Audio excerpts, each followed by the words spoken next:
our Aricept. I'm not sure why. We forgot it. Does But we'll bring it Aricept next improve your memory? Yes. So that's a secret. Well, doctors say. OD Yeah. and Aricept. Yeah, that's right. Maybe I need But some now. we'll bring it out next time, and you'll be at the library. So that's exciting. Bring it out, yeah. You're there for a whole day. Is that right? You can tell the class what you're doing there. August 17th in the afternoon, I think I'll be at the library talking about Commit to Get Fit, my book, my program, but also promoting my Commit to You seminar. That's an all-day seminar at ECC on Saturday, August 27th, I believe. Right. It's a 7-hour seminar, 1 hour lunch is included, 1 hour off for lunch, and it's a makeover and self-esteem seminar, and it's really cool. I've done several of them in the area. I've done them in Florida, and it's cool. You know something? We're getting up to halftime. Oh, we are. So, hold the thought. You're listening I to... haven't given the signal yet. What are you talking about? That's right. Yeah, we don't I'm move ahead of until... you today. Yeah, you are. I'm impressed. Thank you. I'm paying attention. Good. You're listening to the Laura Dion-Jones Show on WRMN, 1410 AM, and it's 1 minute from halftime. Mm-hmm. So before we go on, we'd like to thank our very special sponsors. Which would include Dr. Claire Elias. As you know, she is really well known in town. She's at 2001 Larkin Avenue as Dr. Claire, and she has that law practice at chiropractic care, and she was a great athlete. We've talked about that. She's a great rower. Yes, she was, yeah. That allows for a inspired me great to get into rowing. physical ability she has, and of course, and very light. She was a ballerina, so tall. And a dancer, yeah. She's like a feather if you'd seen her. And in shape, an in-shape feather. Put that in your mind's eye. 847-888-9988. Dr. Claire Elias. One other note, your guest, your original driving school must have been at the professional building. Yes, it was 164 Division It's a big Street. building right up the street here, right here. Not tower, but professional. No kidding. Yeah, that's great. That's a great. That's where my original office was when I owned Tri-Care. That's 164 Division. Yes. That gave it away. That's the address for the Yes. professional building right here. And I think Ackerman's was right across the street Yeah, from sure. it, And if I their remember correctly. prime, yes. It was classic Elgin right there.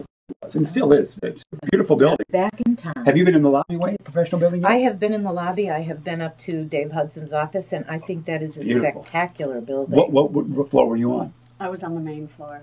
Oh, wow. Right. Well, you had that marquee look right there. Many times after a rough day of teaching, I'd want to go across the street and lay on one of their sofas, with a towel on my head, but it... Or give a karate chop to Mr. Ackerman. One or the other. Right. And we'd also like to give a big thanks to Snob Hounds and Casey Tool, weekly sponsors of ours, without whom our show would not be possible. And now we need to get back to our today's special guest, Linda Azzarella from Azzarella's Driving School right here in Elgin and West Dundee. Linda, tell us again about your free monthly classes to businesswomen. Okay, well, what I do is I ask them to wear loose-fitting clothing and gym shoes, and I have a big Everlast bag hanging in the class. We move all the desks out of the way, and we do some stretching for about 10-15 minutes, and then I teach them, if a person grabs them from behind, how would you get out of that? If someone goes to kick you, I teach groin blocks. I teach head blocks if they go to punch you or smack you. I show how to get away from a knife, actually, and there are ways. And then once a woman is knocked down, I show them how to get out of that situation, because when you're lying down, you can't obviously stand up and do kicks, but there's a way that you can get that attacker off your body, and I show them what to do. Even if they're a frail little old lady? It doesn't matter. There's only one technique. Actually, it's two single. little tiny techniques that you could do that would, the worst part would be pushing his body off of you once you're done handling him. Oh, maybe that wasn't a good word, but you know what I mean. No, I have no idea. You do too. Can we say that on the radio? Oh, handling? Well, I I don't know. meant pushing his body off of yours, if, Some people might not want to.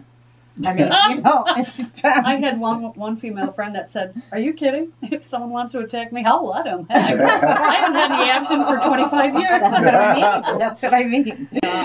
Let's switch Oh my God. gears. So it's getting hot under the collar over there. Look at him fanning Almost a himself. sitcom setup we've got here. All right. Okay, let's get serious now. How many teens and adults have you taught in the past 27 years? Enlighten us. I've taught over 9,000 teenagers, which are still doing well and fine to my knowledge, Gee whiz. and hundreds of adults. Wow. You like teaching the kids better than the adults? They're a lot easier, believe it or not. They pick up on things quicker. They their reflexes, of course, are a lot better as opposed to, say, a 75, 80, 90-year-old. So the idea there is they want to get a license. An older person whose husband might be in a hospital, let's say a lady who's 80 years old, she doesn't want to get a license, but she has to get one. Oh, There's the big man, difference. for the first time in her life? Teenagers love it. Oh, yeah. I've Shut had up. students like that. Oh, no. Oh, yes. That explains a lot of the stuff And on the road that here. is the most difficult part of teaching, the older people. You know what? I like dealing with the kids. Oh, yeah. Because I don't know, for some reason, everybody relates well to me. Well, and everybody loves their driver's ed teacher. If I were their algebra or history teacher, they might not like me so much. But, I'm helping them get a driver's license, so they... Freedom. Yes, freedom. Let Absolutely. me tell you a little story here about freedom. I have a nephew, and when he was 15, 16 years old, his parents wouldn't let him take driver's ed. Their reasoning was why we can't afford the insurance for him anyway. Why should he learn how to drive? My opinion, that's a rite of passage for kids. That is a total rite of passage. 15 to 16, you get your permit. 16, the day of your birthday, you race on down to the bureau, you know what I mean, where you get your driver's license and you get it. So here's this kid. They live in one part of the, area, and the grandparents live in another part of the area, and there's no public transportation. The kid had a hard time getting around, always had to depend on people to drive him. So when we had what we called the beach machine, it was like a 90 Dodge minivan caravan in Florida, and we were going to get rid of it, and I got the bright idea to give it to my nephew, because now my nephew's 20. He just has 1 year of college under his belt, still no driver's license. So I'm thinking, we give Andrew the car, he's got to learn how to drive. Well, it would be an incentive. Yeah, so what we did was, we flew him and his pal down, bring your fraternity brother who knows how to drive, who's had his license for a long time, get a permit. So we got a permit, we flew him down, gave him the car in Florida, and let the two of them drive it back up here. Sure. Gave them money for, food along the way. They instantly went to Costco and bought all kinds of pokey baked crap to eat. That's another story. But what my nephew gained from that was freedom. Absolutely. Absolute independence and freedom. And he didn't get his license done until he was 20, but we gave him the motivation. Auntie La gave him this freedom, right? Let me ask you about your book. What made you want to write giving me signals? Pokey bake crap. Pokey bait. Pokey bait crap. I just... You know what that is? No. Doritos, Cheetos, Snickers, Pringles, Cokes. Sounds all good to me. Twinkies, cupcakes. That's pokey bait. I thought they were all your nicknames. I wasn't sure. Pokey. Makes you pokey when you're All eating right. that. And these two boys were no lightweights, let me tell you. Anyway, I really enjoy your terminology. I write down and I use it in my everyday life. As long as we're on this, what was your nickname? What was your name that relative called you? Didn't you? Yeah, especially the one Auntie La. Okay. Oh, a lot of kids call me. All my friends kids call me Auntie La. Have we used that on the air before? I don't think so. La for Laura, short for Laura. Auntie La? La. Auntie L-A. La? Yeah. All Auntie right. La. You're a Hey singer. La, what are you doing today? That's a first. Or people will call up who know me from my modeling and clothing design days, and they'll refer to me as Dion. Dion. I still get emails from people who read my blog and listen to the radio show that I don't even know, and they will call me Dion. Okay. Well, we can accept that. Yeah, nothing wrong with that. You guys call me Laura Diva-Jones. Well, So there's a nickname. that's not a stretch. Oh, excuse It's not a moi. Any relation to Celine? You know what? It could be. Could be. My father was from the same area, French Canadian. Yeah. Wow. But Dion in Canada is like Smith and Jones, kind of. You know. But you never know. Everybody wants me to do my genealogy, like Valerie. She's real into that stuff. Okay. She can do it for you. Yeah, almost. maybe Val, you want to do it for me?